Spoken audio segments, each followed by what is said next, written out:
সেটা হচ্ছে আসরের সালাতের পর থেকে শুরু করে মাগরিব পর্যন্ত জুমার দিন এই সময়টা যা কিছু রবের কাছে চাইবেন, দুনিয়ার কল্যাণ চান, আখিরাতের কল্যাণ চান, যা চাইবেন আপনি, ইল্লা আতাহু ইয়াহু, আল্লাহ অবশ্যই তা দেবেন, যদি দুয়া কবুলে বাধা না থাকে।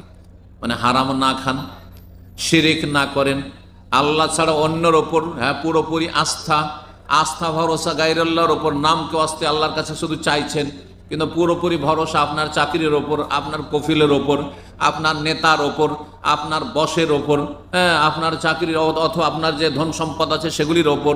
অনেকের এরকম ধন আস্থা ভরসা, কিন্তু অজান্তে সে শিরকি আকিদা, শিরকি বিশ্বাস রাখে বা শিরকি আপনার ধ্যান ধারণা রাখে। সেটা হচ্ছে আমার দেশে গেলেও কোনো অসুবিধা নেই, কারণ যথেষ্ট প্রপার্টি করে ফেলেছি।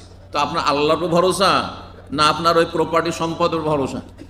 আমার কোনো চিন্তা নেই, কারণ আমি একটা বিল্ডিং রেখেছি, সেখান থেকে আমার 1-2 লাখ টাকা মাসে ভাড়া আসে। তাহলে আল্লাহর উপর ভরসা নেই, আপনার ওই যে ভাড়া আসছে ওর উপর ভরসা রয়েছে। আমার কোনো চিন্তা নেই, ভালো একটা চাকরি আছে আর কফিল খুব সন্তুষ্ট আছে, তাহলে আপনার কফিলের ওপর, কোম্পানির ওপর, চাকরির ওপর ভরসা। এই শিরকগুলো কিন্তু অনেক নামাজি লোক করছে, এভাবে দোয়া কবুল হবে না।